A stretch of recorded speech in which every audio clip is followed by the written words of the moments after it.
നാമം വാഴ്ത്തപ്പെടുമാറാകട്ടെ. ഇന്ന് രാത്രിയിലും ദൈവസന്നിധിയിൽ നമുക്ക് വചന ധ്യാനത്തോടെ ആയിരിക്കാൻ കർത്താവ് കൃപ ചെയ്യുന്നതിനായി സ്തോത്രം ചെയ്യുന്നു. നാം കഴിഞ്ഞ ദിവസങ്ങളിലെല്ലാം റോമാലേഖനം പഠിച്ചുകൊണ്ട് വരികയാണ്. 7ാമത്തെ ക്ലാസ് ആണ് ഇന്ന് നടക്കുന്നത്. ദൈവമായ കർത്താവ് നമ്മെ എവരെയും സഹായിക്കുമാറാകട്ടെ. ഇന്ന് പറയുവാൻ പോകുന്ന വിഷയം ഞാൻ ഇന്നലെ ഓർപ്പിച്ചിട്ടുണ്ടായിരുന്നു. എത്ര പേർക്ക് ഓർമ്മയുണ്ട്? ആമേൻ. വിശ്വാസത്തിലുള്ള നീതീകരണം. ഓക്കെ, ആ ആദ്യത്തെ വിഷയം പാപം എന്ന വിഷയത്തോടുള്ള ബന്ധത്തില് നമ്മള് എന്തൊക്കെ കാണുവാൻ കഴിഞ്ഞു? ആരൊക്കെയാണ് പാപികൾ എന്ന് പറയുവാനായിട്ടിടയായി? ഒന്ന്, വിഗ്രഹാരാധികൾ എല്ലാവരും പാപികളാണ് എന്ന് മനസ്സിലായി. അടുത്തത്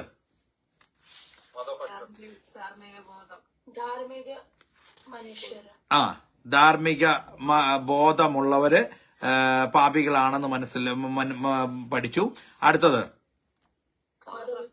മതഭക്തന്മാർ, പാരമ്പര്യത്തിലും ആചാരങ്ങളിലും ആശ്രയിക്കുന്ന മതഭക്തരും പാപികളാണ് എന്ന് മനസ്സിലായി. പിന്നീട് ഇതിലൊന്നും പെടാത്ത ബാക്കിയുള്ള ആളുകൾ മൊത്തത്തില് അവരും, അതായത് എല്ലാവരും ഒരുപോലെ പാപികളാണ് എന്നുള്ളത് നാം പഠിക്കുവാനായിട്ട് ഇടയായി.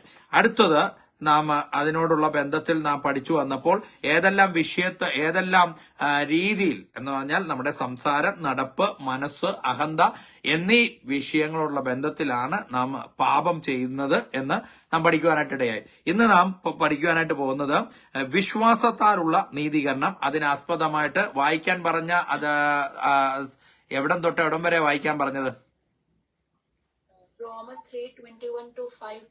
Praise the Lord.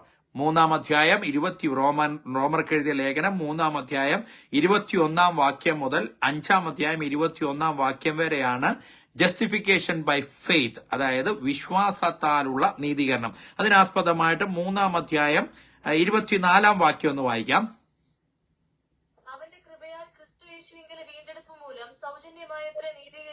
അപ്പോ ആ വാക്ക് നമ്മൾ ശ്രദ്ധിക്കണം, നീതീകരിക്കപ്പെടുന്നു. ഓക്കെ, അടുത്ത 26-ാം വാക്യം വായിക്കാം. താൻ നീതിമാനും യേശുവിൽ വിശ്വസിക്കുന്നവനെ നീതീകരിക്കുന്നവനുമാകേണ്ടതിന് ഇക്കാലത്ത് തന്റെ നീതിയെ പ്രദർശിപ്പിപ്പാൻ തന്നെ അങ്ങനെ ചെയ്തത്. നീതീകരിക്കുന്നവൻ, അതാണ് യേശുവിൽ വിശ്വസിക്കുന്നവരെ നീതീകരിക്കുന്നവൻ. അടുത്തത് 28-ാം വാക്യം, 3:28.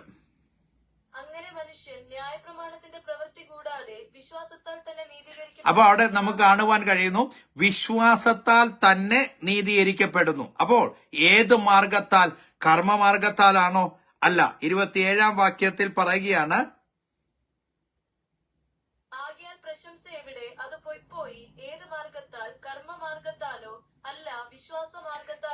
കണ്ടോ, വിശ്വാസ മാർഗത്താലാണ് ആ രക്ഷ നമുക്ക് കൈവരിക്കുവാനായിട്ട് ഇടയായത്.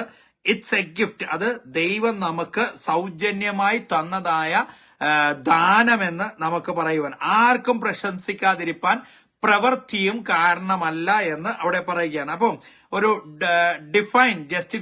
ജസ്റ്റിഫിക്കേഷന് ഒരു ഡെഫിനിഷൻ നാം പറയുവാനിടയായാൽ, God declares a sinner righteous when he on the basis of his faith in Jesus Christ. യേശുക്രിസ്തുവിലുള്ള വിശ്വാസം മൂലമാണ് ദൈവം ഒരുവനെ നീതിമാൻ എന്ന്, അല്ലെങ്കിൽ റൈറ്റ്യസ് എന്ന് വിധി കൽപ്പിക്കുവാനായിട്ട് ഇടയാകുന്നത്. അപ്പോൾ യേശുക്രിസ്തുവിൽ വിശ്വസിക്കുക, അപ്പോഴാണ് നമ്മുടെ ജീവിതത്തിലേക്ക് എന്ത് വരുവാനായിട്ട് ഇടയാകുന്നത്? നീതീകരണം വരുവാനായിട്ട് ഇടയാകുന്നത്. അപ്പോ വേദപുസ്തകത്തിൽ 2 വാക്കുകളാണ് അതിനാസ്പദമായിട്ടുള്ളത്. ഒന്ന് ജസ്റ്റിഫിക്കേഷനും റൈറ്റ്യസും. അത് 2 വാക്കിന്റെയും വ്യത്യാസം എന്ന് പറഞ്ഞാൽ, മലയാളം ബൈബിളിൽ നീതി എന്ന വാക്ക് മാത്രമേ അവിടെ കാണത്തുള്ളൂ. പക്ഷേ ദൈവത്തിന്റെ നീതി ബോധത്തെയും സ്വഭാവ സവിശേഷതയും കാണിക്കുമ്പോഴാണ് റൈറ്റ്യസ് എന്നുള്ള വാക്ക് നമുക്ക് കാണുവാൻ കഴിയുന്നത്. ഒന്നുകൂടി പറയുന്നു, ദൈവത്തിന്റെ നീതി ബോധത്തെയും സ്വഭാവ സവിശേഷതകളെയും കുറിച്ച് വ്യക്തമാക്കുന്ന ഏതൊരു സ്ഥലത്തും ഏത് വാക്കായിരിക്കും? റൈറ്റ്യസ് എന്നുള്ള വാക്കാണ് കാണുന്നത്. മനുഷ്യന് ദൈവത്തിൽ നിന്നും ലഭിക്കുന്നത് വരുമ്പോഴാണ് ജസ്റ്റിഫിക്കേഷൻ എന്ന വാക്ക് വരുന്നത് എന്ന് അപ്പോൾ ജസ്റ്റിഫിക്കേഷൻ അല്ലെങ്കിൽ നീതീകരണത്തിന്റെ ഓപ്പോസിറ്റ് എന്ന് പറയുന്നത് കണ്ടംനേഷൻ ആണ്, അതായത് ശിക്ഷാവിധി. അപ്പോ ഡെഡ് വർക്ക്സ്, നിർജീവ പ്രവർത്തികൾ, എബ്രായ ലേഖനത്തിൽ നാം വായിക്കുമ്പോൾ നിർജീവ പ്രവർത്തികളെ കുറിച്ച് നമുക്ക് കാണുവാനായിട്ട് കഴിയുകയാണ്. ദൈവം തന്റെ നീതിയുടെ അങ്കി നമ്മെ ധരിപ്പിക്കുവാനായിട്ട് ഇടയാകും. അതാണ് 1 കൊരിന്ത്യർ ലേഖനം 1-ാം അധ്യായം 30-ാം വാക്യത്തിൽ പറയുന്നു. 1 കൊരിന്ത്യർ 1-ാം അധ്യായം 30-ാം വാക്യം. നിങ്ങളോ അവനാൽ ക്രിസ്തു യേശുവിലിരിക്കുന്നു. അവൻ നമുക്ക് ദൈവത്തിങ്കൽ നിന്ന് ജ്ഞാനവും നീതിയും ശുദ്ധീകരണവും വീണ്ടെടുപ്പുമായി തീർന്നു. നോക്കെ, അവനിൽ നമുക്ക് ദൈവത്തിൽ നിന്ന് ലഭിക്കുന്നതാണ് നീതി. ആ ഒരു വാക്ക് മാത്രമാണ് നാം ശ്രദ്ധിക്കുന്നത്. അപ്പൊ നീതിയായി തീരുന്നു. കൊലോസ്യർ 2:10 പറയുന്നു, അവനിൽ നിങ്ങൾ പരിപൂർണർ. അതും കൂടി വായിക്കാം. കൊലോസ്യർ 2:10. വാഴ്ചകൾക്കും അധികാരത്തിനും തലയായ അവനിൽ നിങ്ങൾ പരിപൂർണരായിരിക്കുന്നു. അവനിൽ നിങ്ങൾ പരിപൂർണർ. അപ്പോ കർത്താവിങ്കൽ നാം ആയിക്കഴിയുമ്പോൾ, അതായത് നമ്മളെ ഡിക്ലെയർ ചെയ്ത് റൈറ്റിയസ് ആയി കഴിയുമ്പോൾ നമ്മളെ ദൈവം പരിപൂർണ, കർത്താവിൽ നമ്മളെ പരിപൂർണരാ. അപ്പൊ ഇതൊരു പാക്കേജ് ആണ്. എങ്ങനെയാണ് ഈ പാക്കേജ് നമുക്ക് സ്ഥായിയായി ലഭിക്കുന്നത് എന്ന് ചോദിച്ചാൽ, അപ്പോസ്തലനായ പത്രോസ് പെന്തക്കോസ്ത് നാളിൽ എഴുന്നേറ്റ്, അതായത് 11 പേരോടുകൂടെ എഴുന്നേറ്റ് നിന്ന് ഒരു പ്രസംഗം പ്രസംഗിച്ചു. അപ്പോൾ ആ പ്രസംഗത്തിന്റെ അവസാനം കേട്ട ജനം വന്നിട്ട്, സഹോദരന്മാരായ പുരുഷന്മാരെ, ഞങ്ങൾ എന്തു ചെയ്യണ്ടു എന്ന് ചോദിച്ചപ്പോൾ അവൻ പറയുന്ന ഒരു വാക്ക് എന്ന് പറയുന്നത് മാനസാന്തരപ്പെടുക, നിങ്ങളുടെ പാപങ്ങളുടെ മോചനത്തിനായി സ്നാനപ്പെടുക. അതാണ് പാക്കേജ്. രക്ഷയുടെ പാക്കേജ് എന്ന് പറയുന്നത് ഫസ്റ്റ് മാനസാന്തരം, റിപ്പന്റ്. അത് കഴിഞ്ഞിട്ടാണ് സ്നാനം. നേരെ സ്നാനം കൊടുക്കുകയില്ല. നമ്മുടെ മനസ്സിന് ഒരു അന്തരം ഉണ്ടായിട്ടാണ് സ്നാനത്തിനെ കുറിച്ച് പത്രോസ് പഠിപ്പിക്കുവാനായിട്ട് ഇടയാകുന്നത്. അപ്പോൾ അത് തന്നെയാണ് എല്ലാ ശിഷ്യന്മാരും ഫോളോ ചെയ്തത്. അത് തന്നെയാണ് ഇന്നത്തെ പെന്തക്കോസ്ത് സമൂഹം, അല്ലെങ്കിൽ ഇന്നത്തെ ക്രിസ്തീയ സമൂഹവും അത് തന്നെയാണ് ഫോളോ ചെയ്യേണ്ടത്. ഫസ്റ്റ് ഒരുവൻ, അതായത് ഇൻഡിവിജ്വൽ ആയിട്ടുള്ള ബുദ്ധി പ്രാപിച്ച ഏതൊരു വ്യക്തിയും കർത്താവായ യേശുക്രിസ്തുവിനെ കുറിച്ച് അറിയുമ്പോൾ അവൻ സ്വയമേ റിപ്പന്റ് ആകണം. ഈ റിപ്പന്റ് ആകാൻ പറഞ്ഞവരെല്ലാം യഹൂദന്മാരായിരുന്നു. കേട്ടവരെല്ലാം യഹൂദന്മാരായിരുന്നു. അവരോട് പോലും പത്രോസ് പറയുകയാണ് റിപ്പന്റ്. കാരണം നിങ്ങൾ അവനെ തറപ്പിച്ചു കൊന്നു എന്നുള്ളത്. അപ്പൊ അതിന്റെ വാക്കാണ്, അല്ലെങ്കിൽ അതിനെതിരായി ദൈവിക രക്ഷ പ്രദാനം ചെയ്യേണ്ടതിനാണ് പത്രോസ് പറഞ്ഞ റിപ്പന്റ്. അത് കഴിഞ്ഞിട്ട് പാപങ്ങളുടെ മോചനത്തിനായി, അത് പരസ്യമായ അടയാളമാണ് എന്നുള്ളത് ഇന്ന് രാത്രികാലം ഓർപ്പിക്കട്ടെ. 1 പത്രോസ് 2:24 25 വാക്യത്തിൽ പറയുന്നു, നാം പാപം സംബന്ധിച്ച് മരിച്ചു, നീതിക്ക് ജീവിക്കുന്നതിന് അവൻ തന്റെ ശരീരത്തിൽ നമ്മുടെ പാപങ്ങളെ ചുമന്നുകൊണ്ട് ക്രൂശിന്മേൽ കയറി. അവന്റെ പിണരുകളാൽ. ഒന്ന് വായിക്കാം. 1 പത്രോസ് 2:24-25. നാം പാപം സംബന്ധിച്ച് മരിച്ച് നീതിക്ക് ജീവിക്കേണ്ടതിന് അവൻ തന്റെ ശരീരത്തിൽ നമ്മുടെ പാപങ്ങളെ ചുമന്നുകൊണ്ട് ക്രൂശിന്മേൽ കയറി. അവന്റെ അടിപ്പിണരാൽ നിങ്ങൾക്ക് സൗഖ്യം വന്നിരിക്കുന്നു. അവന്റെ അടിപ്പിണരുകളാൽ നമുക്ക് സൗഖ്യം വന്നിരിക്കുന്നു. അപ്പോ അത് ഏത് ബേസ് ആണ്? സാധാരണ നമ്മൾ പറയും രോഗത്തിൽ നിന്നുള്ള സൗഖ്യം. ചില സാഹചര്യങ്ങളിൽ നാം ആ വാക്ക് ഉപയോഗിക്കുന്നുണ്ടെങ്കിൽ തന്നെയും നമുക്ക് ഏത് വിഷയത്തോടുള്ള ബന്ധത്തിലാണ് ആ സൗഖ്യം വന്നത്? പാപം സംബന്ധിച്ച് മരിച്ച് നീതിക്ക് ജീവിക്കേണ്ടതിന് അവൻ തന്റെ ശരീരത്തിൽ നമ്മുടെ പാപങ്ങളെ ചുമന്നു. ആ പാപം സംബന്ധിച്ചുള്ള രോഗമാണ് നമുക്ക് സൗഖ്യമായി തീർന്നത്. ഇനി 1 കൊരിന്ത്യർ 5:21 വാക്യം വായിക്കാം. 2 കൊരിന്ത്യർ 5:21. പാപമറിയാത്തവനെ നാം അവനിൽ ദൈവത്തിന്റെ നീതിയാകേണ്ടതിന് അവൻ നമുക്ക് വേണ്ടി പാപമാക്കി. നോക്കിക്കേ, പാപമറിയാത്തവനെ നാം അവനിൽ ദൈവത്തിന്റെ നീതിയാക്കേണ്ടതിന് ദൈവം അവനെ നമുക്ക് പാപമാക്കി. നമ്മുടെ അനീതി യേശുവിന്റെ മേൽ പാപമാക്കി. അപ്പൊ കർത്താവായ യേശുക്രിസ്തുവിനെ പാപമാക്കിയത് നമ്മുടെ അനീതിക്ക് വേണ്ടിയാണ് എന്നുള്ളതാണ് ഇവിടെ ഓർപ്പിക്കുന്നത്.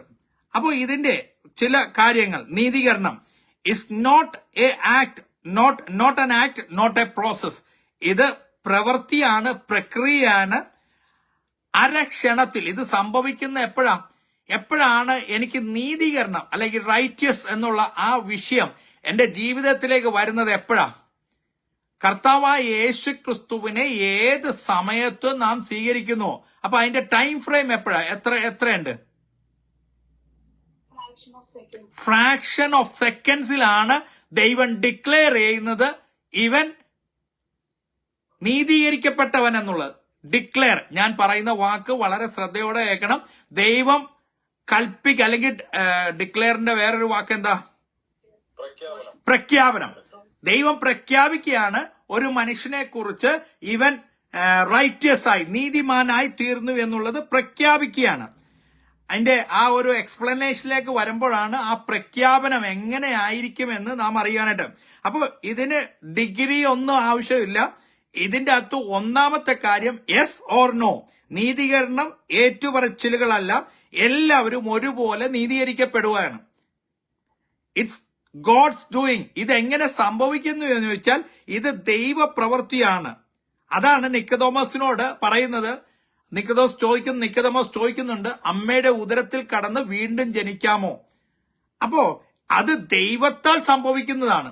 ദൈവത്തെ ഒരാൾ ദൈവസന്നിധിയിൽ താൻ പാപിയാണ് എന്ന് വെളിപ്പെടുത്തി താൻ ദൈവത്തിന്റെ രക്ഷയെ കാംക്ഷിക്കുന്നുവെങ്കിൽ ദൈവം അവനെ ഡിക്ലെയർ, വിശ്വാസത്താലുള്ള നീതീകരണം അവനിലേക്ക് കൊടുക്കുകയാണ്. അപ്പോ ഒരു ആൾക്ക് പോലും സ്വയമേ പറയുവാൻ കഴിയത്തില്ല ഞാൻ നീതീകരിക്കപ്പെട്ടവനാണ് എന്നുള്ളത്. ദൈവം നീതീകരിച്ചെങ്കിൽ മാത്രമേ ഒരുവൻ നീതിമാനായി തീരുകയുള്ളൂ. കാരണം പ്രവർത്തികൾ കാരണമല്ല. അവന്റെ എന്തെല്ലാം പ്രവൃത്തി ചെയ്തെന്ന് പറഞ്ഞാലും അവൻ നീതിമാൻ എന്ന് വരത്തില്ല. ലോകത്ത് ഏതെല്ലാം നല്ല നല്ല കാര്യങ്ങൾ ചെയ്തെന്ന് പറഞ്ഞാലും അവനെ നീതിമാൻ എന്ന് പറയുവാനായിട്ട് കഴിയത്തില്ല. പക്ഷെ ദൈവം അവനെ നീതിമാൻ എന്ന് വിധിക്കുവാൻ, അതായത് ഒറ്റ മാർഗമേ ഉള്ളൂ, യേശു ക്രിസ്തുവിനെ നോക്കി രക്ഷ പ്രാപിക്കുവാൻ കഴിയുന്ന ഏതൊരു മനുഷ്യനെയുമാണ് നീതിമാൻ എന്ന് പറയുന്നത്. അപ്പോ in justify we are not made righteous but declare. നീതീകരണത്തിൽ ആരും നീതിമാന്മാരാക്കപ്പെടുന്നില്ല, നീതിമാനായി പ്രഖ്യാപിക്കപ്പെടുകയാണ്. അതുകൊണ്ടാണ് സാങ്ക്ടിഫിക്കേഷൻ നമുക്ക് അവൈലബിൾ, നമുക്ക് സാധ്യമായി വന്നത്. പ്രഖ്യാപിച്ചു, അതിനോടൊപ്പം തന്നെ വിശുദ്ധീകരണവും നമുക്ക് നൽകിയത് എന്തിനു വേണ്ടിയിട്ടാണെന്നറിയാമോ? ദൈവം നീതിമാനാണെന്ന് പ്രഖ്യാപിച്ചു. പിന്നെ എന്തിനാ സാങ്ക്ടിഫിക്കേഷൻ? കൺഫർമേഷനായിട്ട്. വേറെ എന്തെങ്കിലും പറയാനുണ്ടോ?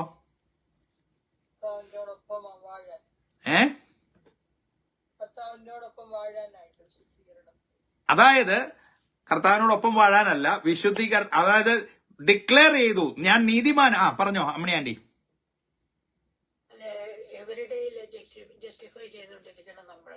എവറിഡേ. അതാണ്, അതായത് എനിക്ക് എന്റെ ബാങ്കിലേക്ക് ഇത്ര എമൗണ്ട് ദൈവം അല്ലെങ്കിൽ ഒരാള് എനിക്ക് ഇട്ട് തന്നു. ബട്ട് ഞാൻ അത് യൂസ് ചെയ്യുന്നില്ലെങ്കിൽ എനിക്ക് അതുകൊണ്ട് വല്ല പ്രയോജനമുണ്ടോ? അതുപോലെ തന്നെയാണ് ഞാൻ നീതിമാനാണെന്ന് ഡിക്ലെയർ ചെയ്തു, ദൈവം ഡിക്ലെയർ ചെയ്തു. But with my daily living, എന്റെ എല്ലാ ദിവസത്തെയും ജീവിതത്തിൽ ഞാൻ എന്തായി തീരണം? വിശുദ്ധീകരിക്കപ്പെട്ടവനായി കൊണ്ട് ഞാൻ മുന്നേറണം.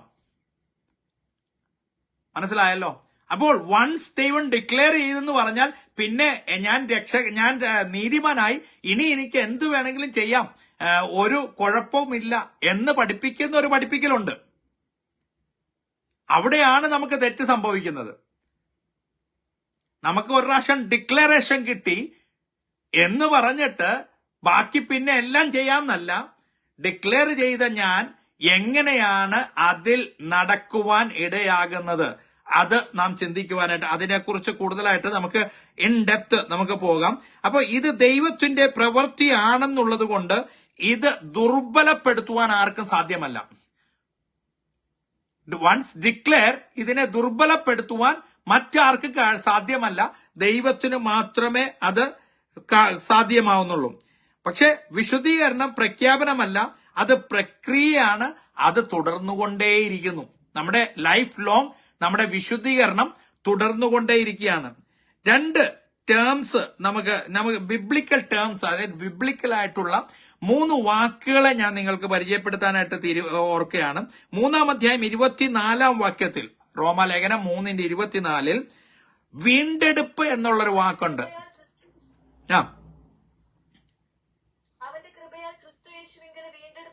വീണ്ടെടുപ്പ്.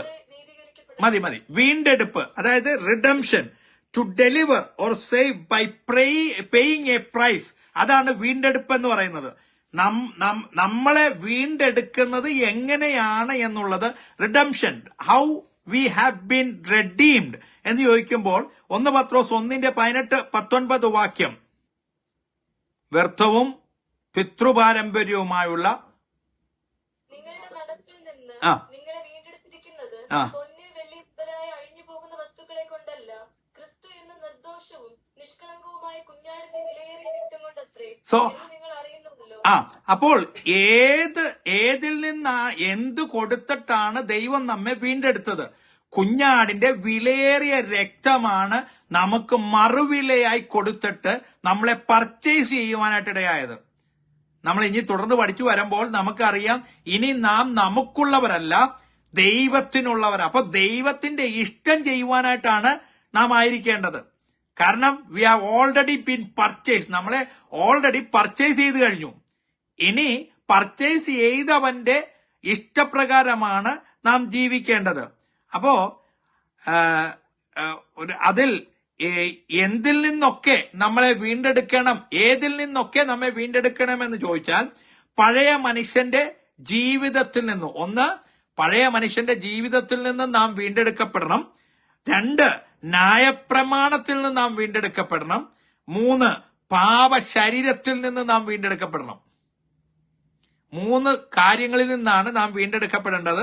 1 പഴയ മനുഷ്യനിൽ നിന്ന് വീണ്ടെടുക്കപ്പെടണം, ന്യായപ്രമാണത്തിന്റെ ആ ബന്ധനത്തിൽ എന്ന് പറഞ്ഞാൽ സ്വതന്ത്രനാകണം, പാപ ശരീരത്തിൽ നിന്നും നമ്മെ വീണ്ടെടുക്കണം.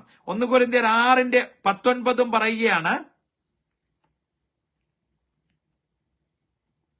ദൈവത്തിന്റെ ദാനമായി നിങ്ങളിലിരിക്കുന്ന പരിശുദ്ധാത്മാവിന്റെ മന്ദിരമാകുന്നു നിങ്ങളുടെ ശരീരമെന്നും നിങ്ങളെ വിലയ്ക്ക് വാങ്ങിയിരിക്കയാൽ നിങ്ങൾ താന്താങ്ങൾക്കുള്ളവരല്ല എന്നും അറിയുന്നില്ലയോ? നോക്കിയേ, നമ്മള് നേരത്തെ ഞാൻ പറഞ്ഞ കാര്യത്തിലേക്ക് വന്നിരിക്കുകയാണ്.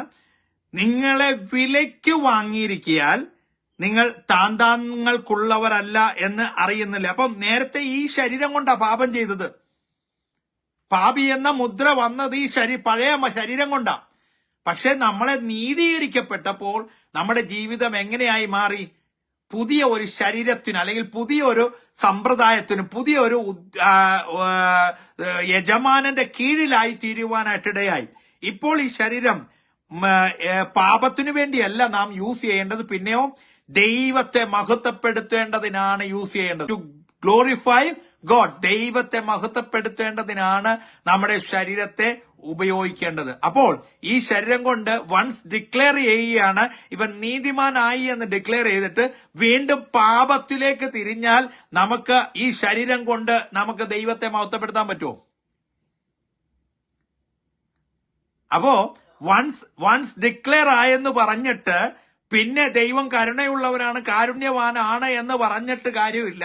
വൺസ് ഡിക്ലെയർ ആയാൽ നമ്മൾ ആ ഡിക്ലറേഷൻ അനുസരിച്ച് നമ്മുടെ ജീവിതം മുന്നോട്ട് കൊണ്ടുപോയെങ്കിൽ മാത്രമേ വിശുദ്ധീകരണം നമ്മുടെ അതിന് പിന്നെയും വരുന്നുണ്ട്. അടുത്ത സബ്ജക്റ്റിലേക്ക് വരുമ്പോൾ പ്രോഗ്രസീവ് സാങ്ക്ടിഫിക്കേഷൻ ഒക്കെ നാം പഠിക്കുന്നുണ്ട്.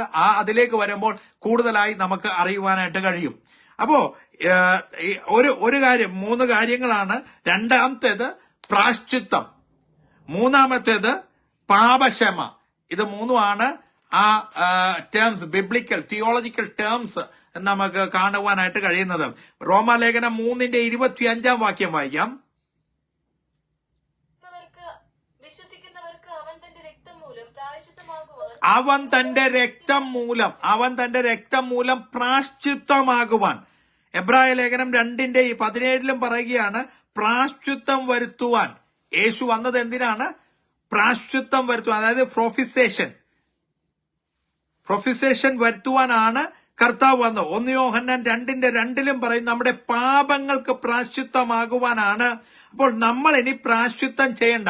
ഇന്ന് അനേക സ്ഥലങ്ങളില് പ്രാശ്ചിത്ത ബലി, നമ്മുടെ പാപ സംബന്ധമായി പിന്നെയും പ്രാശ്ചിത്ത ബലികൾ കഴിക്കുന്ന സ്ഥലങ്ങളുണ്ട്, അല്ലേ? നമ്മുടെ പാപത്തിന് വേണ്ടി വീണ്ടും പ്രാശ്ചിത്തം. അപ്പോ ഇവിടെ കർത്താവ് വൺസ് ഫോർ ഓൾ, ഇനിയും ജനിക്കും, കർത്താവിന്റെ ഓരോ താമസമെങ്കിൽ ഇനിയും ജനിക്കാൻ പോകുന്ന ഏതൊരു കൊച്ചു കുഞ്ഞിന് വേണ്ടി വരെ കർത്താവ് വൺസ് അത് ചെയ്തു കഴിഞ്ഞു. അതുകൊണ്ടാണ് അത് ഇപ്പോഴും നമുക്ക് വേണ്ടി ചീന്തപ്പെട്ട രക്തമായിട്ട് നാം കാണണം. യേശുക്രിസ്തു അന്ന് അത് ചെയ്തു എന്ന് പറഞ്ഞ് നാം അതൊരു പഴയ ചരിത്രമാക്കി മാറ്റുവാനല്ല, ഒരു പുതിയതായി കടന്നു വരുന്ന വിശ്വാസിക്ക് കർത്താവിന്റെ രക്തം ഇന്നും ക്രൂശിൽ നിന്നും ഒഴുകി വരുന്നത് പോലെ തന്നെയാണ്. എത്ര പേർക്ക് അതിന്റെ ആഴം മനസ്സിലായി? അതായത് അവന്റെ ജീവിതത്തിൽ കർത്താവിന്റെ രക്തമാണ്, അവന്റെ അടിപ്പിണരലാണ് എനിക്ക് സൗഖ്യം വന്നത് എന്ന് മനസ്സിലാക്കുവാനായിട്ട് അത് ആ സമയം വീണ്ടും ആ ക്രൂശ് എപ്പോഴും ലൈവായി നിൽക്കുകയാണ് അവന് വേണ്ടി. അതുകൊണ്ട് ഇനി ഒരു പ്രായശ്ചിത്ത ബലി വേണ്ട എന്നുള്ളതാണ് ഇവിടെ നമ്മെ പഠിപ്പിക്കുന്നത്. അതുകൊണ്ട് 25-ാം വാക്യത്തിൽ അതാണ് പറയുന്നത്, ഫൊഗീവ്നെസ്, പാപക്ഷമ. പ്രായശ്ചിത്തം മൂലം പാപക്ഷമ നമുക്ക് കിട്ടുവാൻ, പാപക്ഷമ മൂന്നാമത്തെ കാര്യമാണ് പാപക്ഷമ. 25-ാം വാക്യത്തിൽ വീണ്ടും അത് വായിക്കാം. വിശ്വസിക്കുന്നവർക്ക് അവൻ തന്റെ രക്തം മൂലം പ്രായശ്ചിത്തമാകുവാൻ ദൈവം അവനെ പരസ്യമായി നിർത്തിയിരിക്കുന്നു. ദൈവം തന്റെ പൊറുമയിൽ മുൻകഴിഞ്ഞ പാപങ്ങളെ ശിക്ഷിക്കാതെ വിടുക നിമിത്തം തന്റെ നീതിയെ പ്രദർശിപ്പിപ്പാൻ. മതി. മുൻകഴിഞ്ഞ പാപങ്ങളെ എന്ന് പറഞ്ഞാൽ പാപക്ഷമ, അത് ശിക്ഷിക്കാതെ വിട്ടു എന്ന് പറയുമ്പോൾ ഒരു പാപക്ഷമ നമുക്ക് തരികയാണ്. മുൻകഴിഞ്ഞ മുൻപ് നാം ആരായിരുന്നു? പാപികളായിരുന്നു. But when you accept Jesus Christ, when you hear about Jesus Christ and your inner soul is wanting to accept Jesus Christ, ആ സമയം തന്നെയാണ് ദൈവത്തിന്റെ നീതീകരണം നിങ്ങളിലേക്ക് വന്നിട്ട് you are A righteous person എന്ന് പറഞ്ഞിട്ട് ദൈവം ഡിക്ലെയർ ചെയ്യുന്നത്. അപ്പോ തന്നെ എന്ത് ചെയ്തു? പഴയതായിരിക്കുന്ന പാപത്തിൻ്റെതായ ആ കാഠിന്യമെല്ലാം ദൈവം മറന്നു കളഞ്ഞെന്ന് പറഞ്ഞാൽ ഇന്നത്തെ കാലത്ത് നമ്മുടെ മറവിയല്ല, ദൈവത്തിന്റെ മറവി. നാം മറന്നു കളഞ്ഞെന്ന് പറഞ്ഞാൽ പിന്നെ ആ വ്യക്തിയെ കാണുമ്പോൾ മനസ്സിലൊരു ചിന്ത വരും, അല്ലേ, ഈ വ്യക്തി അത് ചെയ്തതല്ലേ എന്നുള്ളൊരു ചിന്ത നമ്മുടെ മനസ്സിലേക്ക് വരത്തില്ലേ? ബട്ട് ദൈവം പറയുകയാണ്, മറന്നു കളഞ്ഞെന്ന് പറഞ്ഞാൽ പിന്നെ ആ വിഷയത്തെ ദൈവം പൊക്കിയെടുക്കത്തില്ല എന്ന്. പല കുടുംബജീവിതത്തിലും ആവശ്യമായിട്ടുള്ള ഒരു കാര്യം കേട്ടോ. ഒത്തൊരുമിച്ച്, അതും ഈ തരുണത്തിൽ അങ്ങനെ പറഞ്ഞു പോവുക, ഒത്തൊരുമിച്ച് പോകാം, സകലതും മറന്നു എന്ന് പറഞ്ഞ് കൂടിച്ചേർന്ന് നിന്ന് കഴിയുമ്പോൾ ഏതെങ്കിലും ഒരു വിഷയം വന്നപ്പോ പിന്നെയും ആ പഴയതെടുത്തിടുന്ന ആ പ്രവണത, വൺസ് യു ഹാവ് ഫൊർഗീവൻ, അത് മറന്നു കളഞ്ഞിട്ടുണ്ടെങ്കിൽ വീണ്ടും അതിനെ കുത്തിപ്പൊക്കി കൊണ്ടുവരരുത്. ദൈവത്തിന്റെ ഹൃദയമുള്ളവരാണെങ്കിൽ അത് പൊക്കിക്കൊണ്ടുവരത്തില്ല. Praise the Lord. അപ്പോ പാപക്ഷമ, ക്ഷമിക്കുന്ന സ്വഭാവം മുൻകഴിഞ്ഞ പാപങ്ങളെ ശിക്ഷിക്കാതെ വിടുന്നു. മുഷിഞ്ഞ വസ്ത്രം മാറ്റി പുതിയ അങ്കി നമ്മെ ധരിപ്പിക്കുന്നതാണ്. അപ്പൊ 1 യോഹന്നാൻ 1:19 വാക്യം, 1 യോഹന്നാൻ 1:9. നമ്മുടെ പാപങ്ങളെ ഏറ്റുപറയുന്നുവെങ്കിൽ അവൻ നമ്മുടെ പാപങ്ങളെ ക്ഷമിച്ചു സകല അനീതിയെ പോക്കി നമ്മെ ശുദ്ധീകരിപ്പാൻ. നോക്കേ, ദൈവം നമ്മുടെ പാപങ്ങളെ ഏറ്റുപറയുന്നുവെങ്കിൽ സകല അനീതിയും പോക്കി നമ്മളെ ശുദ്ധീകരിക്കും. എഫേസ്യർ 1:7 പറയുകയാണ് അതിക്രമങ്ങളുടെ മോചനമെന്ന. എഫേസ്യർ 1:7.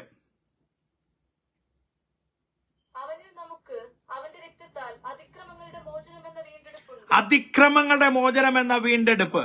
അപ്പോൾ ഇനി താഴത്തോട്ടുള്ള വാക്യങ്ങൾ നാം വായിക്കുമ്പോൾ അല്ലെങ്കിൽ താഴെ നാം പഠിക്കുമ്പോൾ കുറെ അധികം വാക്കുകൾ നമുക്ക് കാണുവാൻ കഴിയും. ആ വാക്കുകൾ മാത്രം പറഞ്ഞ് ഞാൻ ഇന്നത്തെ ക്ലാസ് കൂടെ അവസാനിപ്പിക്കുകയാണ്.